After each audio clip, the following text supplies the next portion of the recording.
So, friends, now we come to the core part of the session this evening, an interactive session with Advocate Sai Deepak.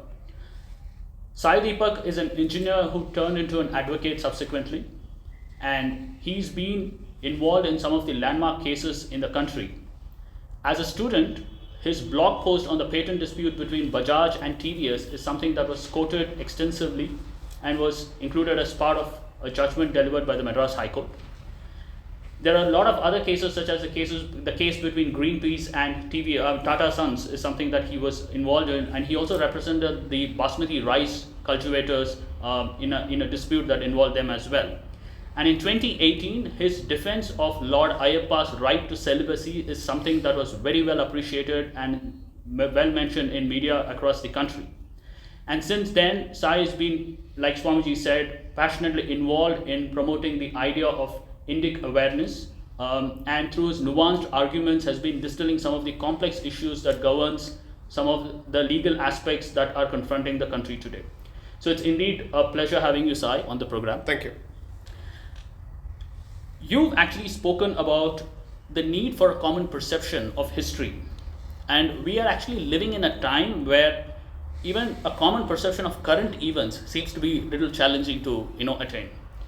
So in a nation as diverse as, say, India, when we try to attempt to have a common perception of history, right, you would invariably find one section being blamed and one section taking the position of a victim.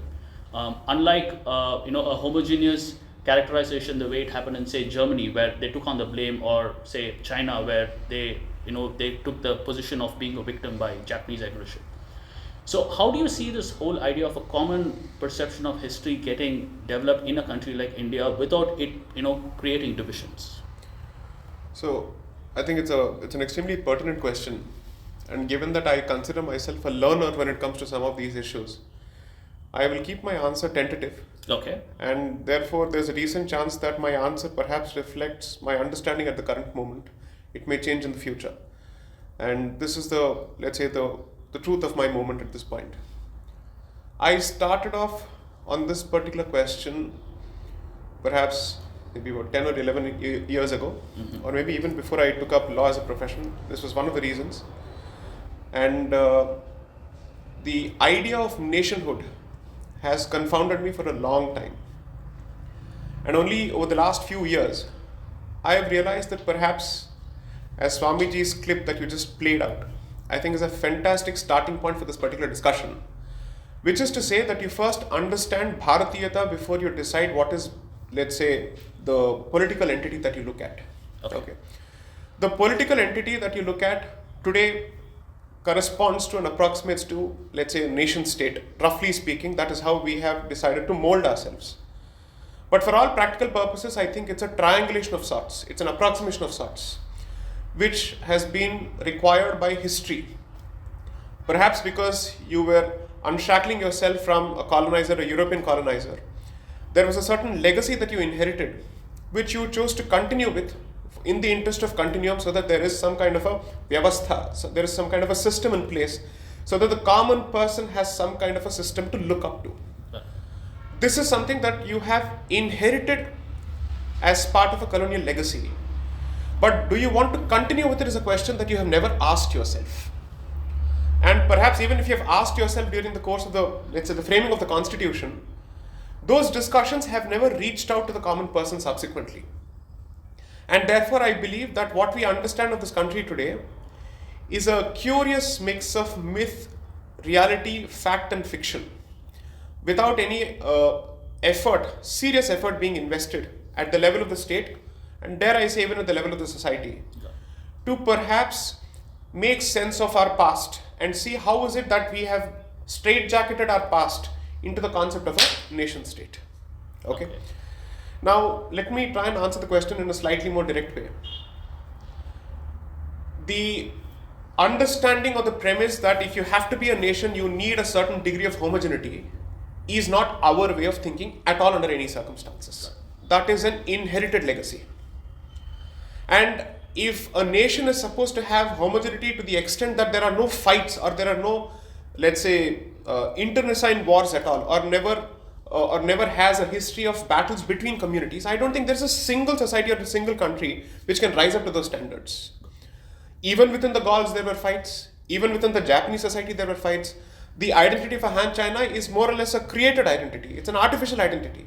It has been created over centuries, perhaps maybe for the last 200 years. So I think to try and start with the assumption that for you to be a nation, you must be homogeneous, there is a serious problem, because the first question that needs to be asked is, homogeneous at what level? What is the metric? Is it ethnicity? Is it religion? Or is it something else? Is it culture? These are the questions that we must ask ourselves.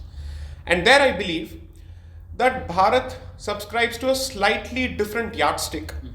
Because for all practical purposes, what we know as Hinduism or what we know as dharma or what we know as Sanatana dharma is for all practical purposes an agglomeration of multiple sampradayas, multiple faith systems which are perhaps tied by the notion of dharma to some extent. And I don't want to go beyond that because I'm not an expert in the subject, but my limited understanding tells me that the connect that you're looking at to tie each of these identities is not a religious connect, is not an ethnic connect, it's a spiritual connect. Correct. And this is not something that can ever be understood if you try and understand Bharat from a European experience. True. Bharat's experience is unique. Its identity is unique. Its understanding of Sanskriti and Sabhyata is unique. Therefore, it makes very little sense to try and impose the trappings of European thought from nation statehood or let's say constitutionalism or anything else on this particular civilization, because it's almost trying to understand the father by the yardstick of the son. Makes really no sense.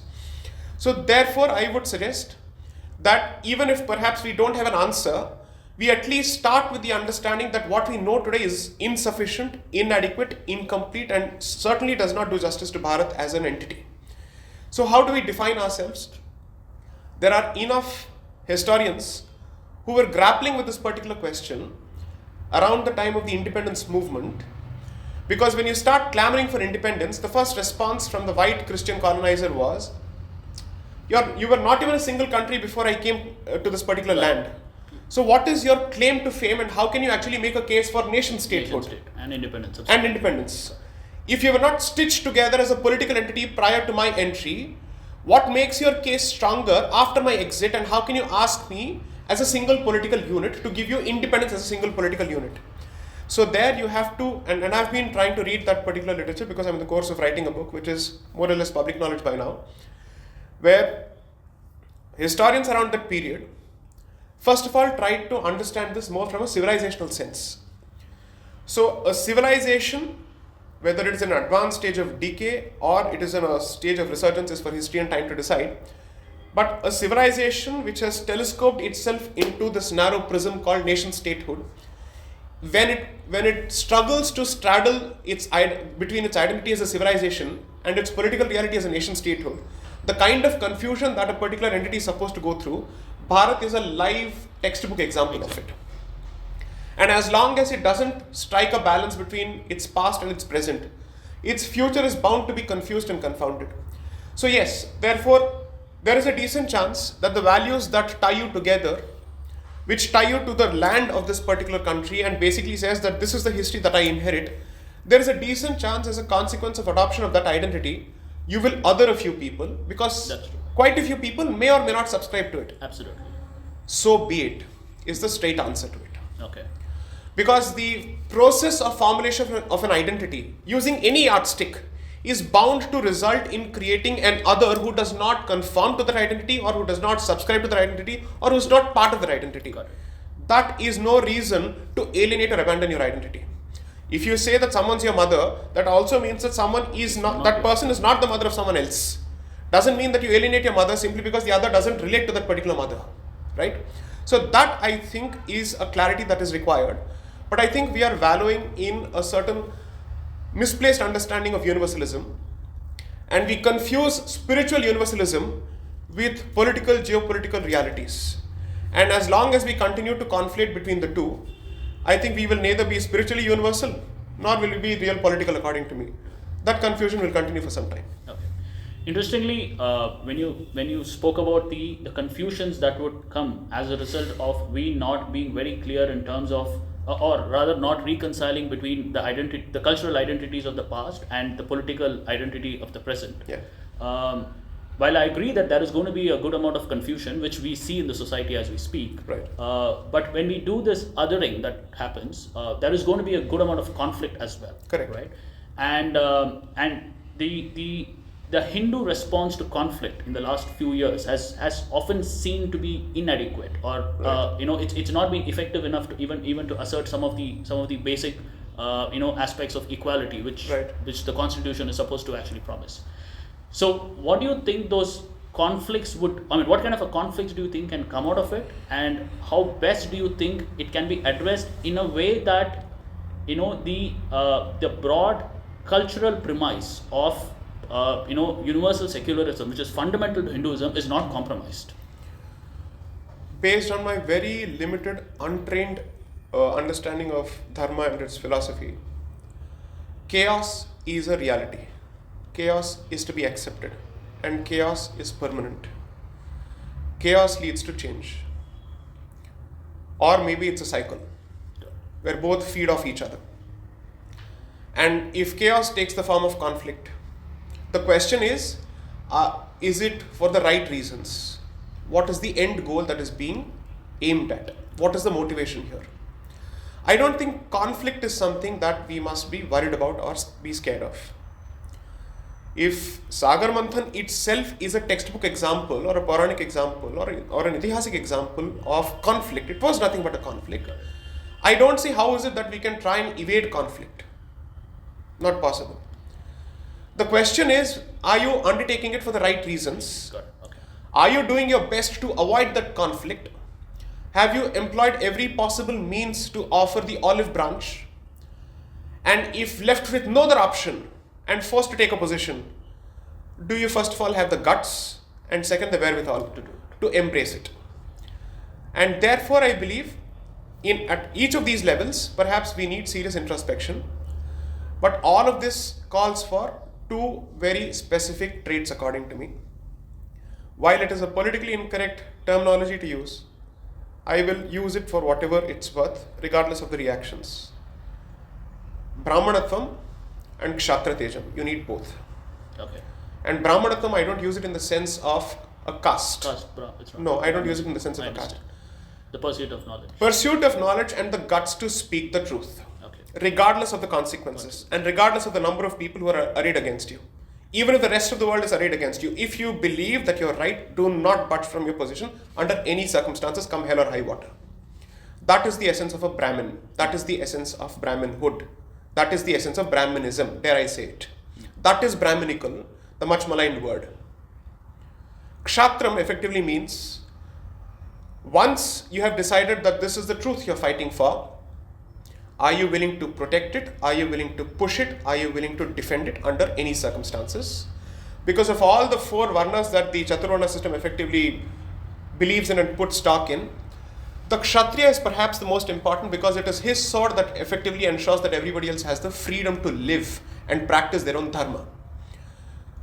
The Brahmin perhaps teaches you what is dharma.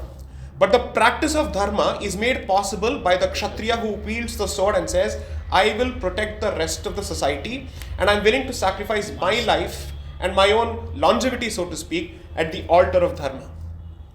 And therefore, as much as you need a lot of people who propagate the truth is always bound to inspire uncivil responses and 9 out of 10 times violent responses, which I think is effectively what's going on. And as long as your response is churning out this misplaced pacifist sense of Hindu dharma, I'm sorry to say, you have not understood the meaning of Shastra and Shastra going together. Okay.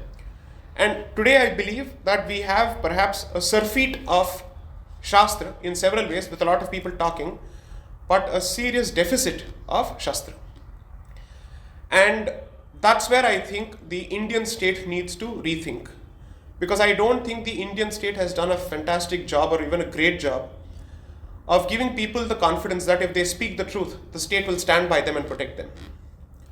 The state effectively has failed in its duty to protect those who wish to seek to advance the truth of this particular land. And therefore, I think the state is pushing people into looking into certain alternatives, non-state alternatives, dare I say. So maybe it's for the state, and perhaps this is the best possible time for us to ask these questions. Maybe because I believe that the stars have aligned in a certain fashion, and therefore, given that there is a certain thought process at play, that thought process must empower the advancement of dharmic truth in every manner possible, at every front possible, at every level possible. So essentially, what I hear you say is this: that there is an identity that is being reasonably well established and institutionalized, but that is still the nation-state identity. Correct.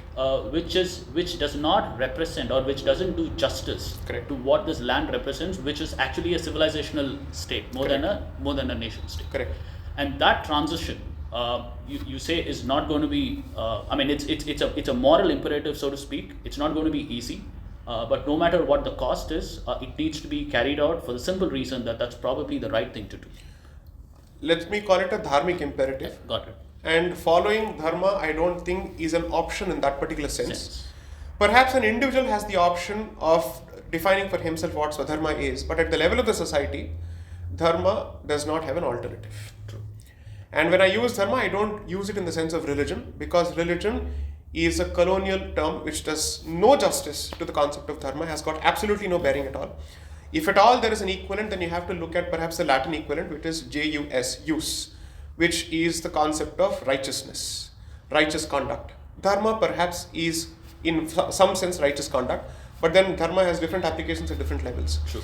So if the state believes that it is a civilizational state, then effectively the morality of this particular state and the compass at which this particular state must be oriented is dharma. And if that is effectively your means as well as the end, then you have to do whatever is necessary to protect it and advance it. Because the belief is advancement of dharma is not just for individual good and not just for, let's say, national or civilizational good, but it is good for the rest of the world.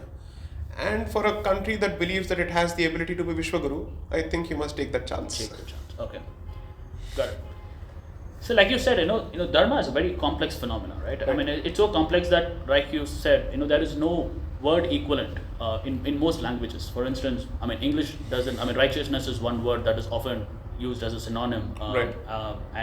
But unfortunately in India, the word, it is equated to mazhab in some context, which Correct. I think is absolutely incorrect, so to speak. So the question is that, dharma as a concept is fundamentally predicated on deep thought, a lot of contemplation and meditation, so to speak. And that is what builds the capacity to address some of the nuanced issues that comes with its, perception. Right. But in this internet era, where everything happens so quickly and there is a simplistic reduction of even the most complex things, or there is a general sense of irreverence towards things of greater meaning. Right. How do you think those challenges can be addressed, especially when we want to take on a monumental task such as moving the identity of a nation that has 1.3 billion people from a nation state to a civilizational state? How do we reconcile this challenge? So let me give you a counterfactual. You have religion, you have dharma, you have mazhab. Yeah. Okay. We start on the premise that dharma is not equal to religion, is not equal to mazhab. Sure. None of them is equal to the other. Let's assume that is the case. And perhaps there is a connection between religion and mazhab because there is an Abrahamic base there. True. Okay, let's assume that is the case. Which is purely a faith-based and a approach. book-based and a belief. Let's assume that is the case. The presence of the internet and the presence of democratization of opinion has not made a difference to followers of religion and followers of mazhab when it comes to their confidence and conviction and knowledge. Why has it made a difference to followers of dharma?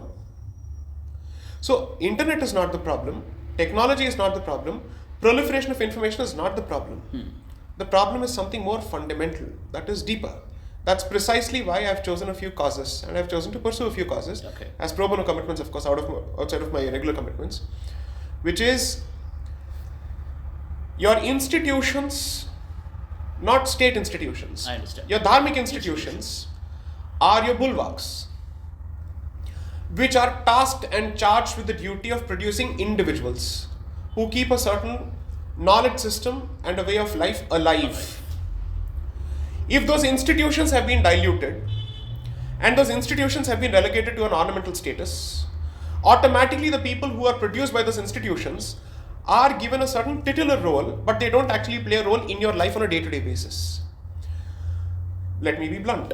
So that's failing in duties. That is failing in That's the most duties, and therefore fundamental here's a situation that I don't think the kind of role that a religious institution and representatives of a religious institution play in the lives of, let's say, the Abrahamic faith systems is the role that we have accorded to our own institutions. True.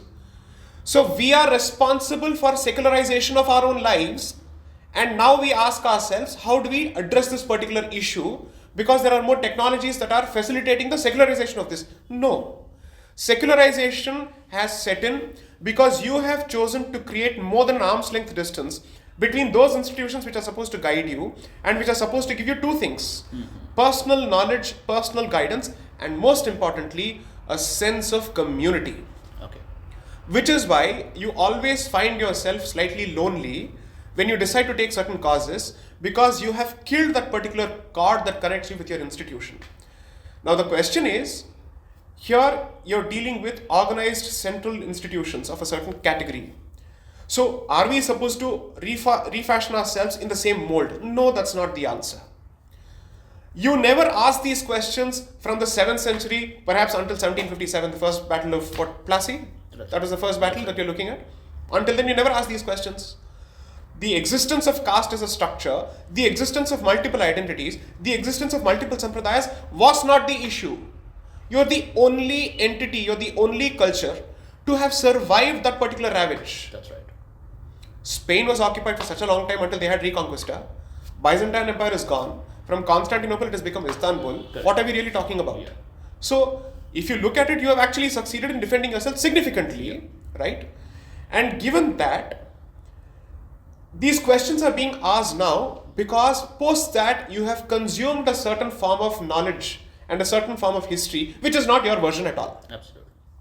So if you were to put faith in your institutions, I'm not saying they were perfect or they are meant to be the same way for the rest of eternity. They would have organically evolved with time. That is the nature. Okay. However, what is important is those institutions ensured that you had something closely to relate to and for which you had an incentive to protect and defend and die for. So think of it like an army for a moment. No soldier dies for the army or the country. He dies for his company, his corps, his unit, his regiment. So he's dying for his flag. Flag, what flag? The colors of his regiment. That's what he dies for. So there is a relatable proximate identity which gives you a sense of bonding with the rest of the community. And a purpose. And a purpose, a very specific purpose, an identified purpose which you live on a daily basis.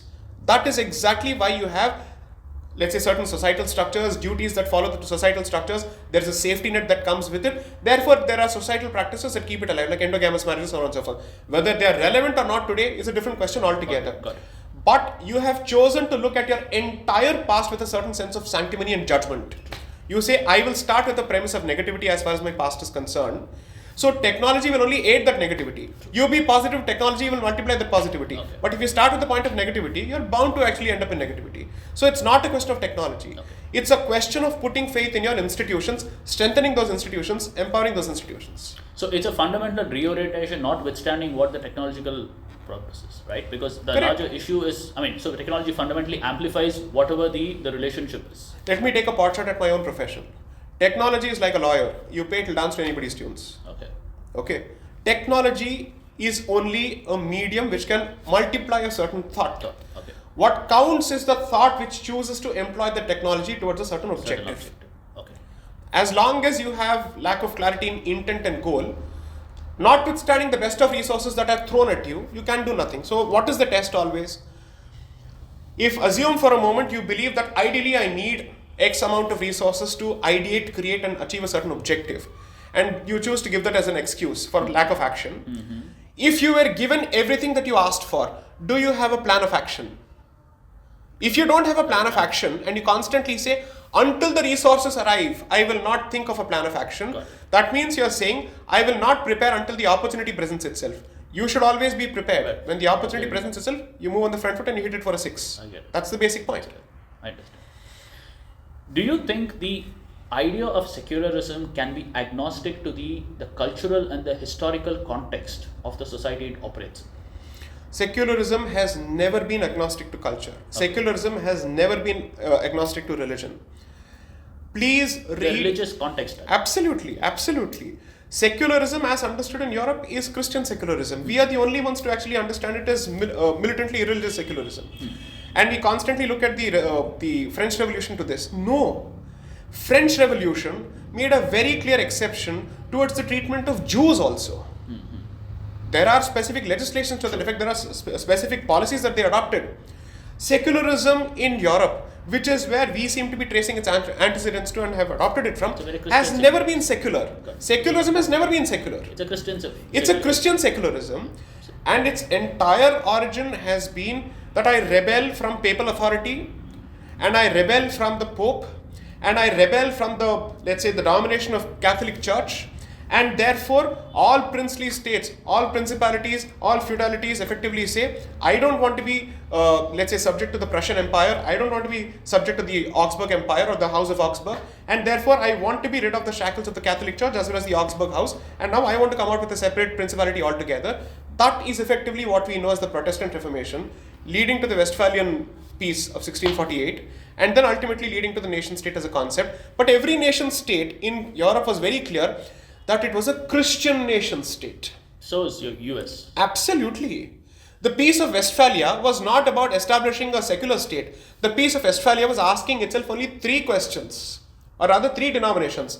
Apart from the Catholic Church, which are the other two permanent denominations of Christianity that shall be recognized henceforth? Protestantism, and the third one that we don't talk about is Calvinism.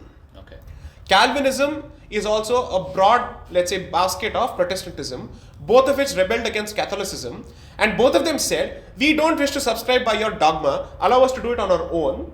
And therefore every European colonizer, once he started colonizing the rest of the world, was actually fighting for Protestant Christian expansionism, which is stated in papal documents, which is stated in their parliamentary debates. You only have to read the British National Parliament debates from 1833 onwards, and you will clearly see that they were fighting for Christianity. East India Company and others may have fought for trade or whatever it may be. Right. But the state, when it decided to take action, was very clear that it was taking action to further a specific ontology, epistemology, and theology. Sure. There is no running away from it at all. So secularism has never been secular. Anybody who understands it otherwise has not read history. And this is more pronounced when it comes to empires like the Spanish Empire or the Portugal Empire, which are actually Catholic in nature. Correct. And because over there, the Inquisition, the extent of Inquisition that they imposed on some of the colonial subjects was far, far more pronounced, and for the matter, very violent compared to, the Protestant establishments like the British. So I think Spain and Portugal, we think of the Britishers as the first colonizers, but no, it was actually Spain and Portugal first. That's right. Christopher Columbus was not an Englishman for all practical purposes, right? The Columbian expedition, I think, of 1492 was not an English expedition. Absolutely. And the document that you should perhaps consider looking at is a document that came out, I think, in May 1498. It's called Inter Cetera, issued by either Pope Alexander VI or Pope Augustine, I don't remember exactly. And that was a papal bull, which is papal firman, papal authority, papal diktat, a papal fiat, issued to both Spain and Portugal, dividing the rest of the new world, that is non-Christian world, between these two people, saying, you colonize this from this latitude to this longitude, you colonize this from this latitude to that longitude, and India is mentioned there. Okay, India is mentioned there, because all of them are looking for India, and three words were used: colonize, evangelize, or enslave. This is the language, and you're doing it in the name of and for the Son of God, Jesus Christ. Okay.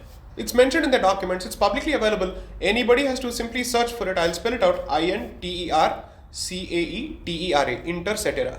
That's the document. Search for it, you'll find it on Google. Tell me I'm wrong. It's not. Okay. So when these people started off with these notions, and colonization had a very clear evangelist expansionism behind it, how do we assume that they were secular? Got it. What is the basis for assuming that they were secular? Why? Because they established the railways in this country. So what? I don't see how that makes any difference. I understand.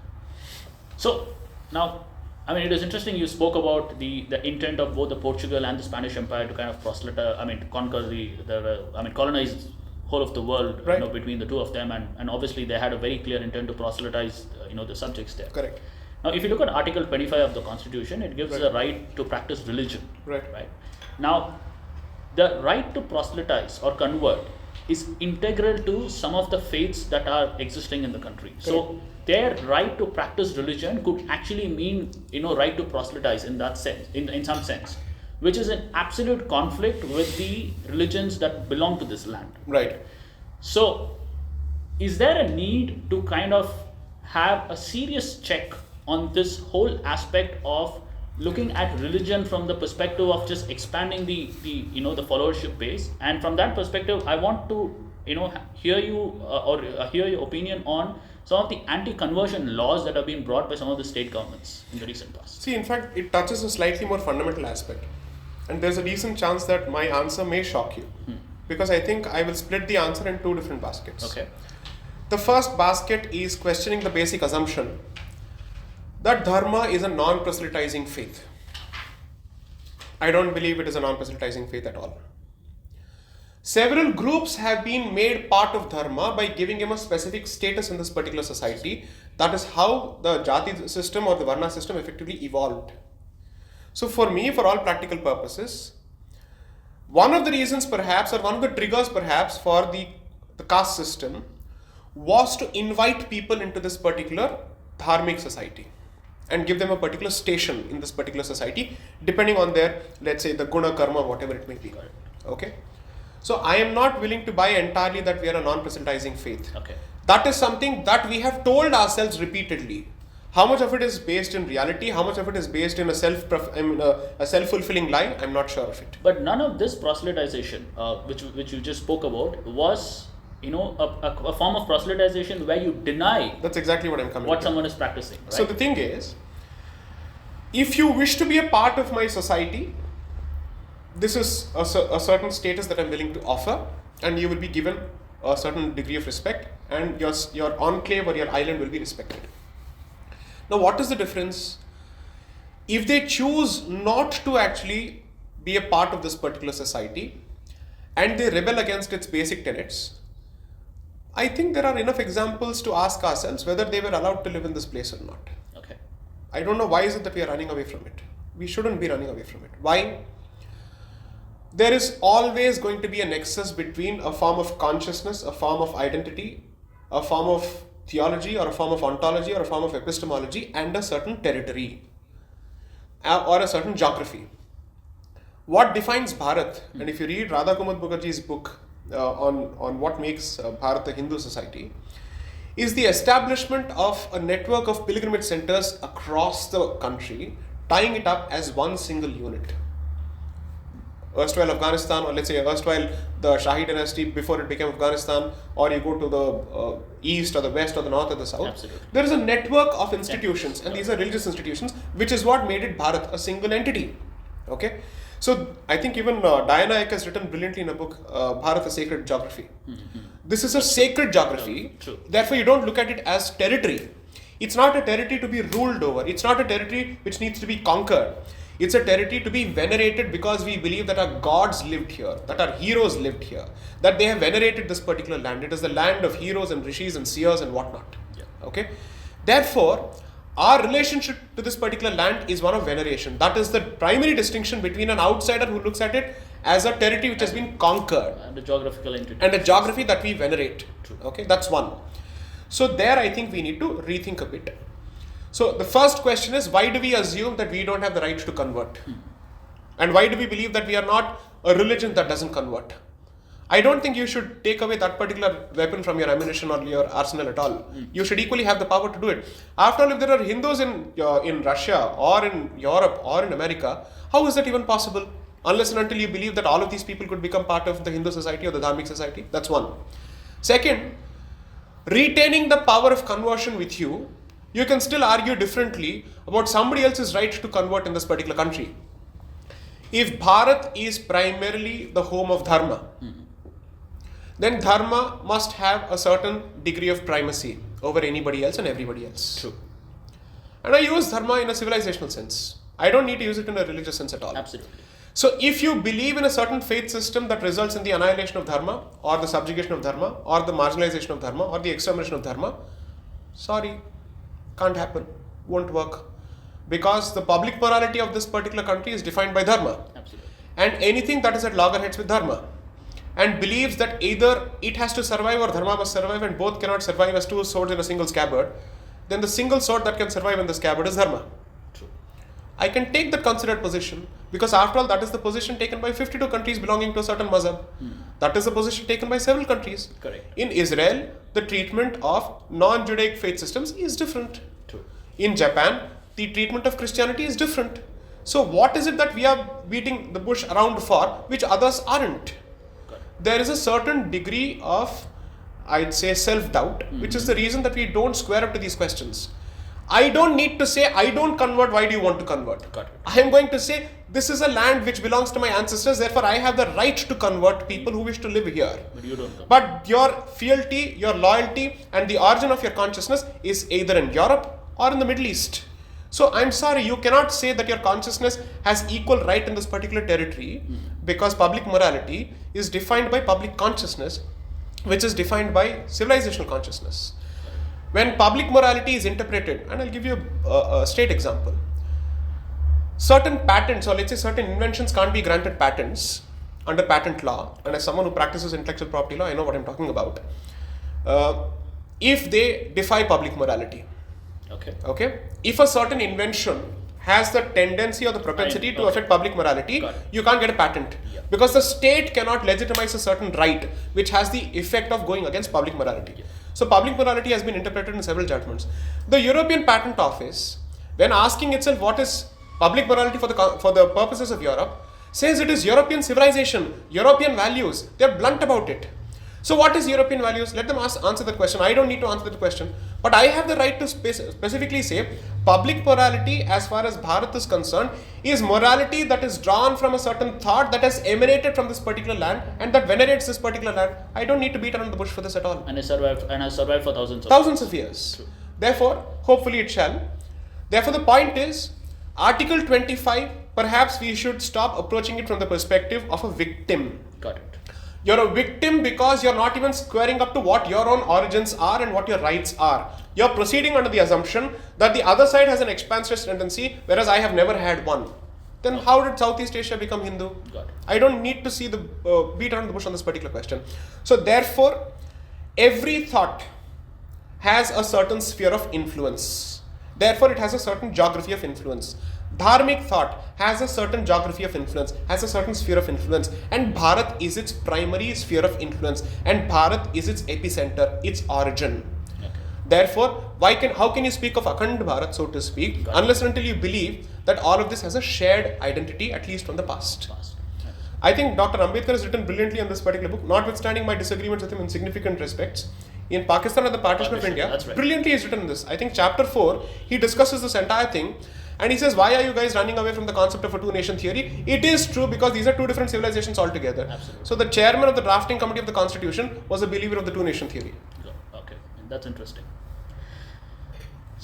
Dravida inathin niram karuppu, Dravida inathin unavu dosai. This is a tweet that you had put about... There's a third sentence to it. Yeah, I know, but I think this is where I want to stop. So this is a tweet that you had put about, right, I think 2 weeks back. And so you're from the south, you've been in Delhi for quite some time, I presume. Yeah. So which one do you prefer, dosa or chole bhature? Depends on my mood, but I'm someone who loves Indian cuisine, wherever it comes from. Okay. And I'm sure I haven't grown the way I have by having limited cuisine or culinary tastes. So I mean, as long as it's vegetarian and as long as it's Indian, I'm all game for it. Great. For a lot of people who come from Tamil Nadu especially, their love for the idea of India is also, or the idea of Bharat, the civilizational concept of this geography, is also predicated on their love for their own language. Correct. Right? Correct. And culture for that matter. Correct. But given the promotion of the Aryan Dravidian divide for political reasons, to many this kind of seems like to be at cross purpose. Right. Now this further is complicated by what many call as attempts to impose Hindi on a section of people who speak a language which is far more ancient than Hindi itself. Right? So how do we view and address this and tell the world that someone like me, right? I mean, me opposing Hindi opposition is not me challenging the idea of the civilizational state. It's Right. just that, I am as much in love with the idea of Bharat as Correct. I am with my language. Correct. So how does this, especially in a country where majority of these people, speak Hindi, how does this message get communicated in a very, very succinct and a cogent fashion? I think perhaps we should try and understand this issue from two different perspectives. One is between two internal identities, saying that there is perhaps an identity which subscribes to, let's say, the Hindi identity, the other subscribes to the Tamil identity. The other is when two internal identities fight, who benefits? Got it. And therefore, is there an external hand? As far as Bharat is concerned, I'm not a conspiracy theorist. I have enough evidence to show this. There is enough material to show this. That when two internal identities fight, always look for where the money is coming from. Always look at the money trail. Got it. Who is funding whom? Who's pushing for what? That's a question that I've learned to answer. Ask over let's say the last 5 or 6 years especially. The innocence with which I looked at these particular questions, I think, has gone. Okay. And there is a decent chance that I'm less innocent about these issues. Or more aware. More aware, hopefully. And what I've realized is, there is, and that's exactly the central thesis of what I'm writing, when the European so the difference between the colonization before the European entered here and the European colonization is, one primarily put faith in the use of force. Okay. And the other put faith in the use of the mind in a slightly different fashion. And therefore, the European colonizers' impact has been much more lasting, has been much more deep, and has been much more entrenching. Okay, and that's why you're trying to grapple with it. Secularism was certainly not the concept introduced by Muhammad bin Qasim. I don't think he did that. Right? It was something that was done by the white Christian colonizers. Right? So, as far as I am concerned, history tells me that whenever the European colonizer has entered an indigenous society, his obsession with race translated to him imputing racial motives to societal structures of the indigenous society. Got it. That has happened in other jurisdictions, any number of jurisdictions. Read the history of Latin America, read the history of Caribbean, read the history of Africa. Or even for that matter, New Zealand or Australia. What we understand of caste and what we understand of tribe today is effectively a consequence of the European colonizers' obsession with white Christianity. True. That is his own writing. John Locke, who we worship as an economist and as a political thinker and one of the Enlightenment's leading thinkers and all that, specifically said that the white Christian is the epitome of human perfection. These were his thoughts until the age of 70. In fact, I think John Locke also actually said that it is a white Christian male. Correct. It's so not even patriarchy, white Christianity, all of this, people don't realize it, can be significantly traced to Enlightenment values, and we constantly look at Enlightenment as if it was global Enlightenment. No, there was European Enlightenment. True. They had Dark Ages. We never suffered from Dark Ages. Absolutely. So why do we actually subscribe to their notions of Enlightenment? So if you look at that, when they came to the indigenous society, since he was so obsessed with race and color, he chose to divide the indigenous society into different races and into different ethnicities, because ethnicity mattered to him, not to us. Got it. Tribes have lived alongside, or let's say the what we call as the Panchamas, people who are outside the Chaturvarna system, who live in the forests and who do not subscribe to the rules of the city and the village, the Sabha and the Nagara, or let's say the Grama, are people who must be allowed to live their way of life, because they are the only ones who have managed to crack the code of keeping nature alive. Absolutely. As long as tribal identity survives, nature survives. As long as the tribal way of life survives, nature survives. That is the trick that we have cracked, which is why we have chosen not to interfere with them at all. Seeing those are enclaves which are not to be interfered with. True. Civilization can be outside of it, but let them continue to live their way of life, because they know something that we don't. No, that's right. Because we believe in the concept of received wisdom. Now, therefore, why is this important? The understanding of Aryans, Dravidians and all of this, how is it that all of this comes about when the European Christian is here? True. Did you have this question before? Got it. If this question did not arise on the horizon before, and you celebrate the Chodas also because he goes right until Ganga, he subjugates that particular territory and still has no problem inviting people from there and establishing what is known as Chaturvedi Mangalam in every city that they establish, which is to ensure that the Brahmins have a certain place in the center of the city, because they are seen as people who are meant to teach, who are meant to impart education and also produce knowledge. If that has been the treatment, when did this start? Division start. And if the division started because of the presence of a certain person, why should I not be looking at what is it that the person gains through this particular division? True. And if there are people who latch onto that particular division, I'm sorry to say, you have fallen for the age-old trick. Or you continue to gain from the division. Or you gain from that particular division in the short run, but you will pay for it in the long run. Yeah. Which is to say, the idea is to gradually co-opt one strand after another into the colonizer's mindset. That's exactly what's happening. True. So when you speak of Pope or Caldwell or these people who were sitting and translating Tamil scripture or let's say Tamil works, what were they doing it for? To propagate the greatness of Tamil to the rest of the world? That's not what they did. True. After all, they used that knowledge against us. That's exactly what has happened. So that is one level of response. But the other level of response is to realize that you can't constantly blame the outsider. Absolutely. There is something that you must also look at. Yeah. And there I believe, as someone who's lived in Delhi for close to from 2009 onwards, a lot of people have a lot of negative things to say about Delhi. I love this place. It's a sea of opportunities. It's a land of opportunities. True.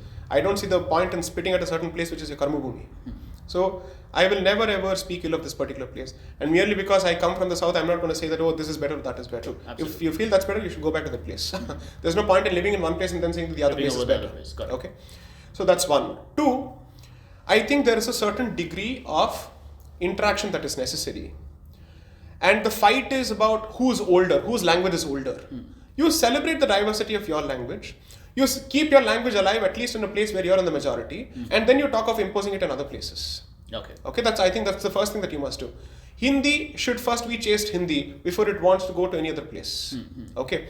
As long as it seems to be interspersed with a lot of words which are certainly not from Sanskrit or any other Indian language, I don't see the point in actually saying I'll go and talk about it in different places. Absolutely. At the same time, you must give, let's say, urbanization or intra-globalization a certain opportunity, because when you come out of your home state, you're bound to learn the language of the place where you're going to work. Absolutely.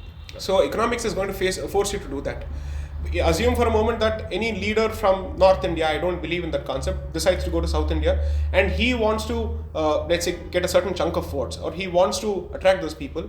You will automatically have to don the same dress that you do. So when Mr. Modi decides to meet Xi Jinping, he wore the dress. Right? That's right. So whether it is politics or economics, it's going to force you to do a few things which you may or may not want to do. True. Therefore, that's one aspect of it. But when you start realizing that you're a civilization and that you've always functioned as a decentralized unitary unit, which is to say that you have separate identities in different places and you've still functioned as a single unit, automatically the sense of insecurity from which you operate, I think, will come down significantly. Therefore, all of this only reiterates the value of history, and therefore you have to understand your own past. Is it anybody's case that before the Englishman came, people living in the border of what is today Odisha and what is today Andhra Pradesh were not talking to each other? What language were they talking to in each other? I mean, they were at the end of the day, they must have learned each other's languages. Absolutely. Or there must have been some kind of a common lingua franca. Absolutely. What was it? Let's ask the question. Surely it was not English. Surely it was not Hindi. Surely it was not Urdu. What is this? So I think maybe if we start asking questions which are even about 1,000 years old, Absolutely. maybe there's a decent chance that our entire thinking might change. Got it. And I consciously believe that all these sensitive discussions are perhaps happening at the worst possible plane, which is the political plane. True, I agree. A political plane is the worst possible plane for having these discussions because it is rife with manipulation, it is rife with machination and opportunism. Therefore, I believe that this is a discussion that should be had at the level of the society. And you don't need to take diversity classes for Indians. You need to take it for the European or the American. You don't need to take it for us. We don't have a problem with anybody at all. True. Right? So once we realize this, there's a decent chance that there will be greater degree of acceptance and there will be a greater degree of wanting to understand the other person's culture as well. Got it. How many people know that Mr. Khattar, the Chief Minister of Haryana, speaks fluently in Tamil? He even delivered a speech in that. That there are certain states which have actually given southern languages a certain, let's say, position in their curriculum, so to speak. Absolutely. Why don't we start doing that as opposed to, let's say, spewing venom on each other? Got it. Somebody else is always going to benefit because you're a global minority. Never forget that. You may consider yourself a majority in this country, which I think will be is a dying truth. But at least realize that you're a global minority and behave with that sense of responsibility. Got it. I understand. So there has been, in the last few years, there has been a significant amount of, interference by the judiciary in the executive's domain and also into other domains, right? I mean, for instance, they have a view on, where liquor should be sold close to a highway, and there has been a lot of, in fact, I personally worked on this as part of my previous engagement, where I actually we did a bit of a study and we found out that the liquor consumption in the state of Goa actually went up. Because of this provision, because 500 meters was the rule. 500 meters is the rule. Yeah. For the simple reason that a lot of these, the drivers, they realize that you may not get liquor once I cross this, liquor shop. So I might as well buy and store it for my entire journey. A small nugget. I was involved in the matter in the second round. Okay. And the funny part was the court realized, since all highways don't have the same breadth and length, 500 meters in some places brings it closer. Closer, okay, that's interesting. So in that, or even within the city, it brings it closer. Closer. So people went back and said, this is a violation of Article 14 because you can't have the same distance for the entire country. Got it. So in that sense, whatever the intentions are, but there are certain things which is clearly a domain of the executive. Right. And the Supreme Court also has interest in running something like the BCCI, right. which is God knows whose business it is. Right. But then to me this kind of smacks of gross insensitivity, given the fact that you have about 4 crore cases pending and about more than 60,000 cases just in the Supreme Court alone. More than 60,000. Just in the Supreme Court alone. Correct. Right.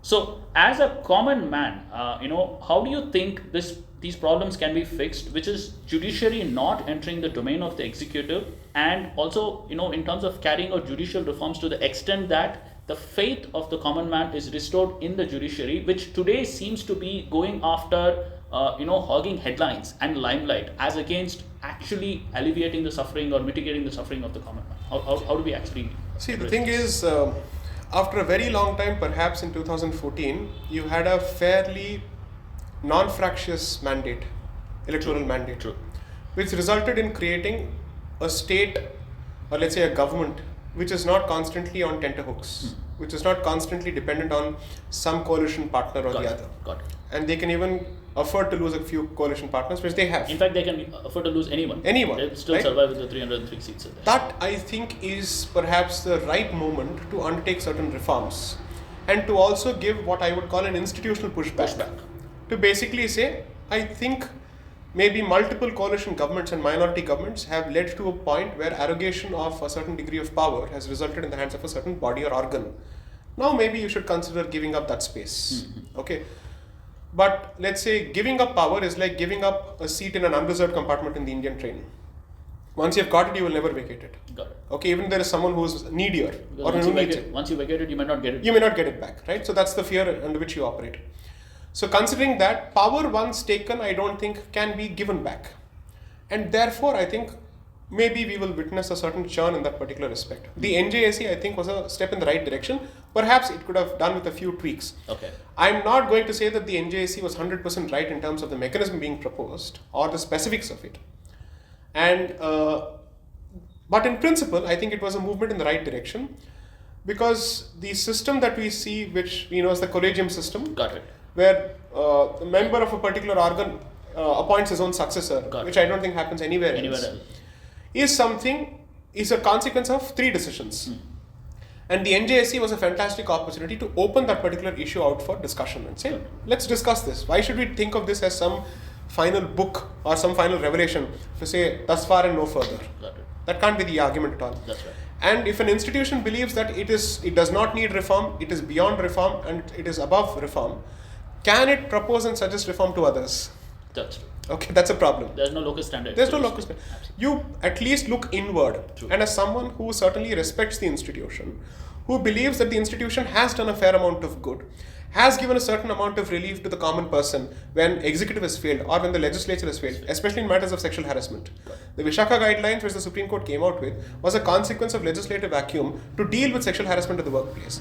A lot of things that the Supreme Court has done is indeed laudable, and they had to step up, because you can't tell the common person, other 2 organs have failed, you don't come to me because I can't do anything. Absolutely. That is effectively the doctrine of necessity kicking into, let's say, existence. So now that there is a non-fractious mandate, perhaps both organs must speak with each other instead of slugging it out in public. Because if they do it in public, then public loses confidence in both institutions. And according to me, if the public loses confidence in the judiciary, that is much more dangerous than the public losing confidence in the executive or the legislature. Simply because there is always a certain degree of cynicism associated with politics and politicians. So there is a normalization of their expectation to say, this is how it's going to be. But can you have the same attitude towards the judiciary? That's deadly dangerous. Yeah, because once you lose it, that's it. You're not going to win that. You're not going to win it back because you don't have the ability to talk to people directly. Absolutely. You're not a transparent body in that sense. True. Opacity is rife in the way. You're not accessible either. You're not accessible. You don't want to be accessible. Correct. And it's not good for you. You're meant to be a reticent body. All the more reason that you conduct yourself in a manner. It's almost like the crown. Exactly. No, it's I would call it's like the Roman Catholic Church. Okay. Because the Roman Catholic Church thinks of itself or thought of itself as being above the king. Because they hold the gates to heaven, therefore the earthly power must listen to the unearthly power. Got it. Okay, that's how they operated. Yeah, be it the king or the subjects. Exactly. So therefore, here's a situation that perhaps this particular institution is seeing itself in the same mold. I've said this in writing as much, and I've said this in very respectful terms. I think I'm exercising my right to free speech when I say this.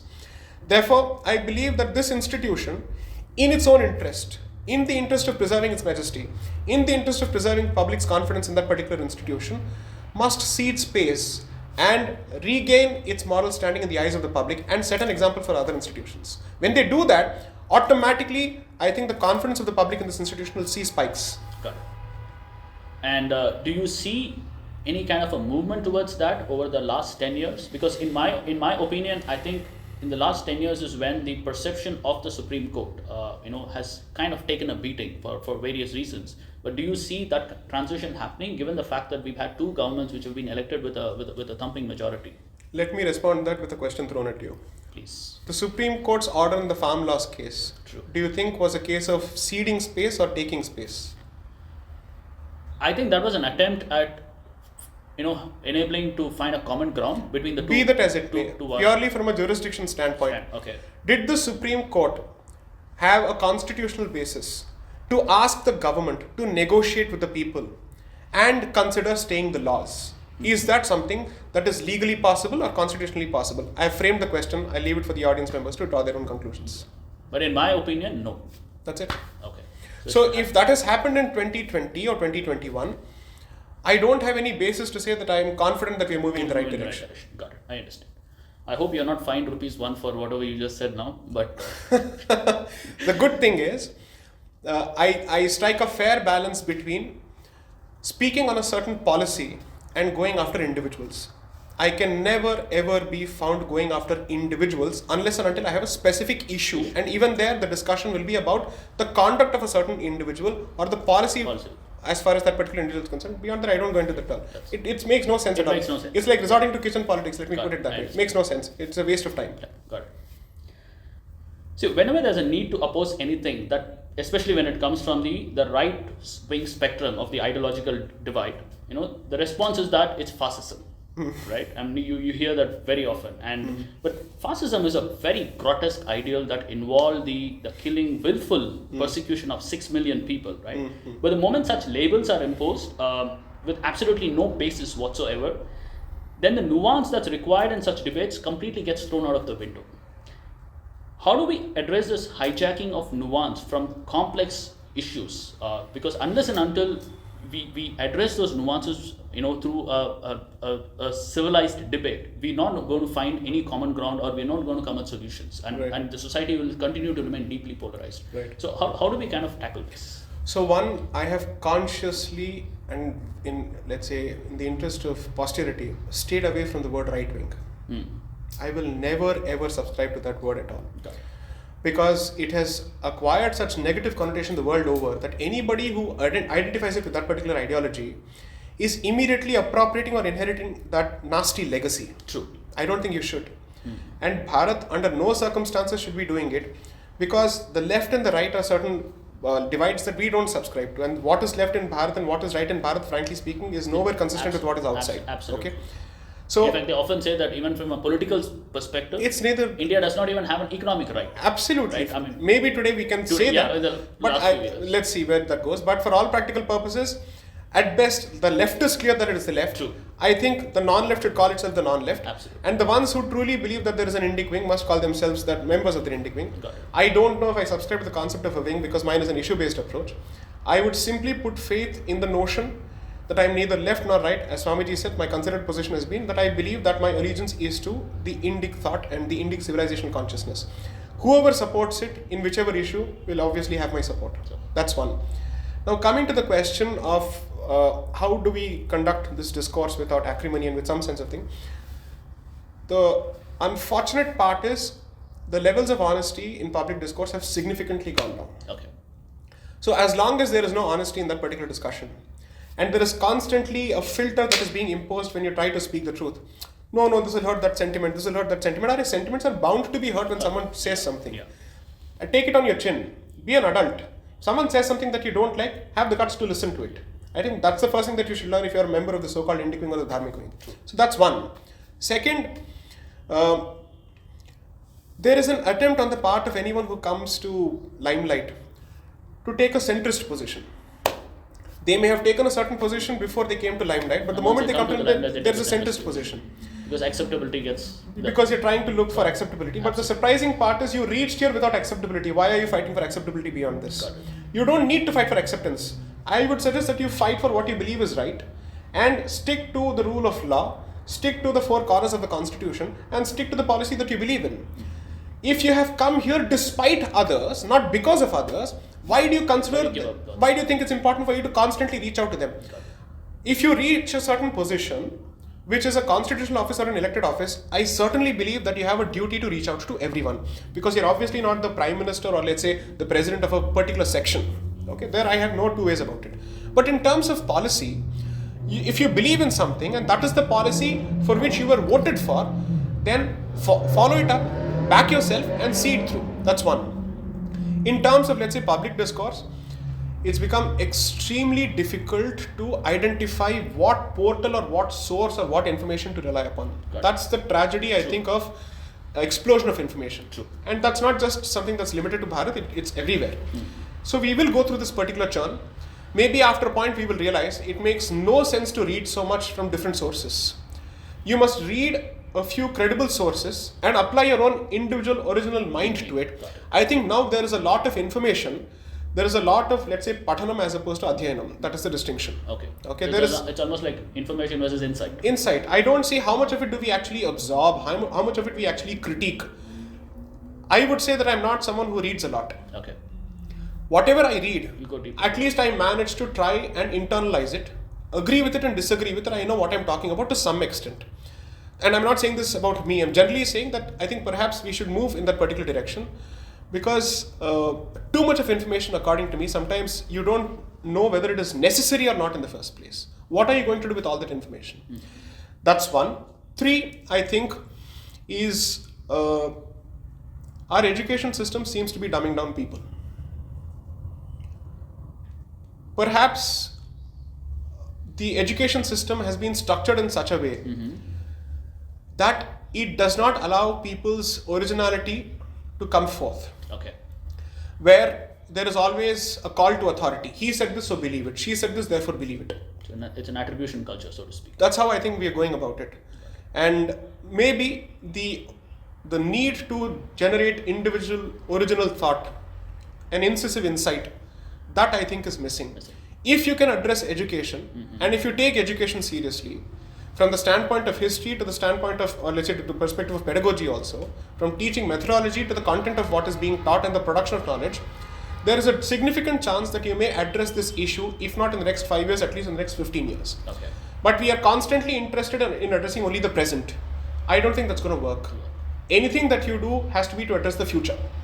Because the present, I think, is moving at such a pace that you're trying to keep pace with the treadmill whose pace is constantly increasing.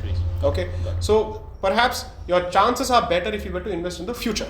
And always investment in the future means investment in education. In the next generation. Maybe if you do that, you will produce people who know what to ignore, who know what to focus on, who know what matters. That filter needs to come out. As long as that filter doesn't come out, you'll constantly talk at cross purposes, and social media for all practical purposes has become dustbin. Okay. Absolute trash. most platforms, I'm sorry to say, not the existence of the platform, but the manner in which we choose to use the platform. True. It all goes back to what is the filter that you've grown. Correct. So that brings me to the next question. The power of social media over government and the implications for a society, because we're seeing. I mean, there was a point in time where corporations used to be controlling governments, right? And we've seen that in some of the Latin American countries, and we've also seen that even in evolved democracies like the US to some extent, so on and so forth. But I mean, those were industrial complexes, right? Some were military industrial complexes and other forms of industrial complexes. Correct. But now it seems to be taking a completely different turn and flavor, right? I mean, these are tech companies with high computing capabilities, and they have very powerful algorithms that can hook people. So this and in this crossfire between the state, which itself is a powerful entity, and social media enterprises, which have disproportionate control over the way people think and so many other aspects. Where does the common man find his spot of being safe and and not being manipulated or not being coerced into something that he would otherwise not do? Under the nation state system, which is the product of the Westphalian civilization, the common man never stood a chance. If you see how this particular system has evolved, when European principalities broke away from the Catholic Church and the Roman Empire, the Holy Roman Empire, and decided to colonize people, when you need to colonize, what do you need? Money. Because colonization means war, means resources. So who will you go to? The wealthy aristocrat. Absolutely. And the money bags. The Rothschilds. So therefore, nation state engendered the rise of capitalism, which saw a fair degree of coincidence of interests between people in power and people with money. Okay. Military industrial complex is not a spin-off or an aberration of the nation state system. It's a logical corollary and sequitur of the nation state system. Okay. It's a product. It's a product, and there is enough literature and there is enough evidence to back this. Okay. Now the only thing is, the man who used to beat the sword believed that he always had the upper hand. True. Now the tables have turned a bit. Got it. Because now you have realized that private players perhaps wield more power. True. And maybe they're responsible for even bringing you to power. True. Okay. Considering that. Absolutely. Considering that.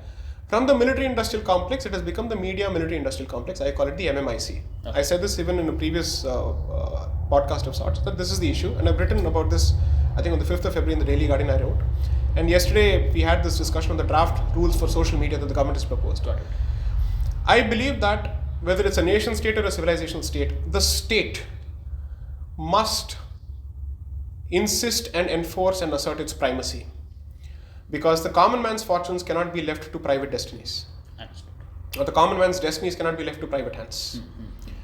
We have elected the state, not the private entity. Entities. Got it. We have put faith in the state, not the private entity.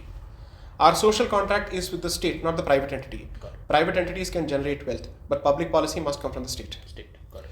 And therefore, it's for the state to ask itself, how much of space is it willing to cede to private parties? And especially parties who have the power to deal with consciousness, mind space, AI.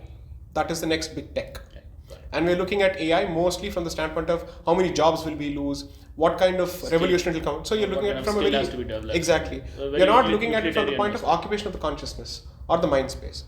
And imagine people who speak of consciousness and spirituality, the civilization, is looking at AI from the perspective of utilitarianism as opposed to seeing what is the impact of AI on the mind.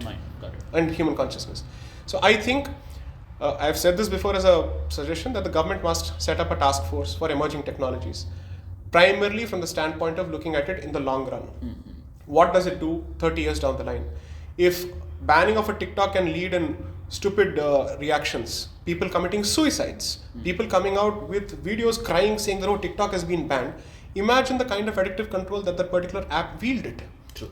So it is not beyond the pale of reasonableness or imagination anymore to say that a certain technology that has a certain addictive control on you is already there, it already exists. True. How else do you explain video games? How else do you explain people getting addicted to PUBG or whatever it is? Okay. There was about Blue Whale something, right? True. All of this, ultimately this is, you have the proof. It's not something that is waiting to happen, it has already happened. So therefore, the state must step up because it is the state which has the power to amplify public morality and public policy. That is the multiplier effect and the megaphone effect that the state is in a unique position to deliver. I think they should step up to it. Looking at what you said from the vantage of economics, it's almost like these private entities create an externality which is not in the interest of the society. Correct. That is where this nation steps in and keeps them under check. Correct. We're running short of time, but I have one last question, and probably I'll have you sharing your quick thoughts on this. Yeah. The power of a few well-funded and well-connected protesters over the vast silent majority, to the extent that they can hold the government to ransom. Right. Your views on that? I am never going to run down the concept of a few people having the ability to ventilate their grievance. Because assume for a moment that a brute majority government comes from the opposite direction and decides to say that this country belongs to illegal migrants. True. What do we do then? We must have the power to at least respond and push back. Absolutely. Right? Now, therefore, as opposed to mechanisms, the question is the government should cut off the source in terms of money. Where does it come from? I believe that despite FCRA regulations being tightened, this year we were looking at 29,000 crores. If this is the figure after tightening of the screws, imagine what it would have been. I don't know what would have happened between 1998 or rather 2004 to 2014. That was a lost decade. And that was a decade where a lot of things were facilitated for multiple reasons. Sure. So what is the figure that we are looking at? So external influence on domestic politics, the government must step in. Two, anyone who operates in the space of, let's say, the NGO, especially in the field of, medicine, health, public policy, education, must be subjected to strict standards. You wish to be a non-governmental organization, which means the government must look at you as a certain partner. In implementation or something. In implementation, that's your expectation. Then you might as well satisfy certain basic anvils and you might as well pass muster on basic anvils. So that, according to me, is something that the government must do. There is no point in running down the concept of an NGO. Make it stricter, make it tighter. But most importantly, the rest of the society must not leave this job to the government altogether. You must have your own societal institutional responses when you see that certain private non-governmental players are intent on destroying the social fabric or the civilizational fabric, let me put it bluntly, of this particular country. Then you must step up. If there is a movement, there must always be the ability to launch a counter movement without hoping that the government will always do the job, because the government is always going to be under multiple pressures and multiple pulls and tugs. Yes. You don't expect the government to always respond. Even if it does, its pace is going to be slow. Absolutely. Much slower than the people who are actually making it respond. Correct. The pace of the problem is always going to be faster than the pace of the solution. Absolutely. Got it. Sai Deepak, thank you so much. It was an absolute pleasure talking to you. Thank you so much for sharing your insights, and I'm sure this would have provoked a lot of thoughts in the minds of the hundreds of listeners hundreds of viewers who've actually tuned in. And a big thank you from the entire Chinmaya Mission family. So I'd like to thank Chinmaya Mission for giving me an opportunity and for your immense patience and for the kind of questions that have been put, and for patiently subjecting yourself to my drone attack. It was fun. Thank you so much for that. So thank you very much, everyone. You can please subscribe to this channel, and in the link below, you could have more information about the future talks that is being organized as part of the Chinmaya Yuvaveer series. Thank you very much for being with us this evening. It was wonderful having you all. Hari Om.